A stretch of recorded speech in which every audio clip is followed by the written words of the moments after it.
Friends, good morning friends. आज हम बात करने वाले हैं कंपाउंडिंग के बारे में और हमारा दूसरा टॉपिक होगा म्यूचुअल फंड्स के बारे में। और इसमें मैं अपनी 3 म्यूचुअल फंड्स के बारे में राय देने वाला हूँ। First thing is how compounding works and how can we can generate more and more profit through compounding. As you can see on my screen, if you are invested only 5,000 per month and continuously by 20% and continuously by 30 years, then it will be become more than 11 crore. And next, but the return is not capable to 20%, then it can be minimum 15%, and that time you can take more than 3 crore. So you have just invested 18 lakh, but you are able to make more than 3 crore after 30 years. This is the power of compounding. And अब हम बात करेंगे next 3 mutual funds की और how to analyse the mutual funds. And generally मैं mutual funds को track करने के लिए ग्रो का यूज करता हूँ। And Groww is the best platform to analyse the mutual funds. And agar if you are not using Grow, then you can download through my description. And firstly I have to give the name of these funds, and after that we start the analyze. First is ICICI Prudential Equity Debt Fund Direct Growth, and secondly is Motilal Oswal Mid Cap Fund Direct Growth, and thirdly is HDFC Nifty Small Cap 250 Index Fund Direct Growth. Generally हम first को अच्छे से analyse करेंगे and after that you are able to understand all these terms well. And उसके बाद हम just expense ratio के बारे में बात करेंगे और जस्ट शॉर्ट में you can understand all these things. First ICICI prudential equity and debt fund direct growth.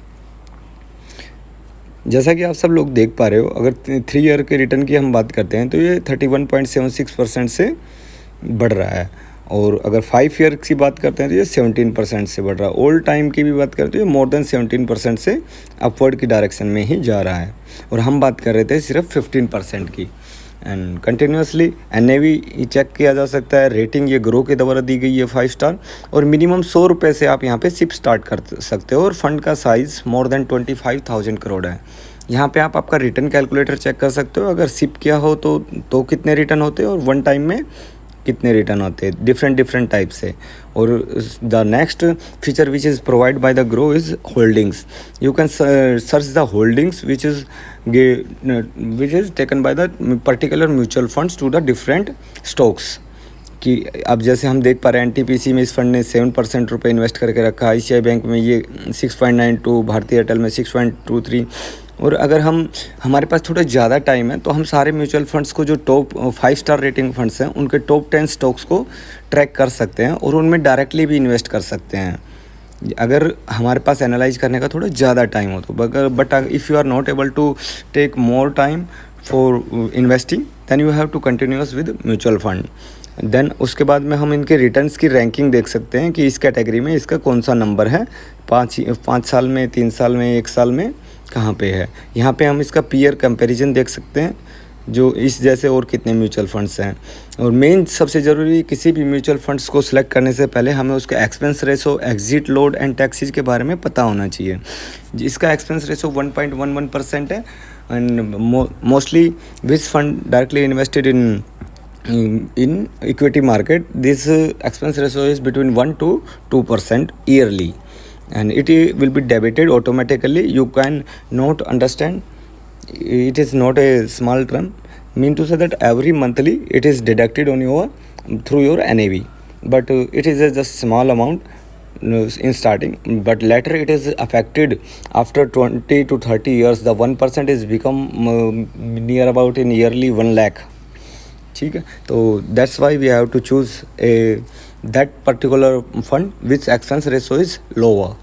And अगर हम इसकी एग्जिट लोड की बात करें, अगर हम 1 साल के अंदर में अगर ये इसमें से पैसे निकालते हैं तो उसमें अगर 30% से ज़्यादा की क्वांटिटी हम बेचते हैं तो 1% एक्स्ट्रा चार्ज किया जाएगा. इन्वेस्ट करते इसमें 0.05% स्टैम्प ड्यूटी हर म्यूचुअल फंड में लगेगी, जितना भी म्यूचुअल फंड हो. और रिटर्न्स आर टैक्स इन 15%. वही अगर शॉर्ट टर्म में आप निकाल रहे हो तो 15% से टैक्स लगेगा. लॉन्ग टर्म आफ्टर 1 ईयर अगर निकाल रहे हो तो 1 लाख रुपए तक की छूट रहती है और बाकी उसके ऊपर जितना रहता है उस पर 10% का लगता है। यहाँ पे जो बंदे इस फंड को मैनेज कर रहे हैं उनके नाम दिए गए हैं Shankaran Narayan, Manish Bantia, Mitul Kalawadi, different. You can read about that person, what he is doing currently, what the education qualification he has.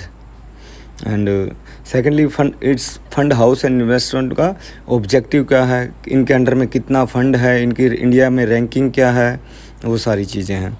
तो इस प्रकार से हम इसको आराम से इजीली अंडरस्टैंड कर सकते हैं। अगर हम अपने सेकंड फंड की बात करते हैं तो इसको अभी 5 स्टार रेटिंग मिली हुई है और ऑल टाइम इसका देखें तो 22% से ग्रो हो रहा है। होल्डिंग्स इसकी चेक की जा सकती है।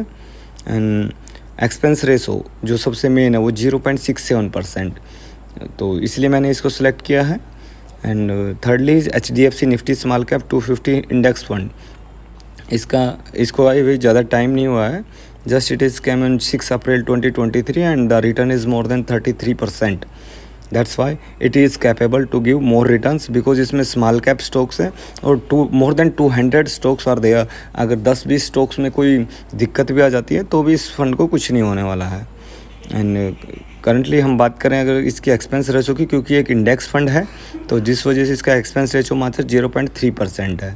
और it can this all 3 funds are able to give more than 15% return in annually. And दोस्तों, thank you for watching this video and I hope you are enjoying a lot. Thank you a lot.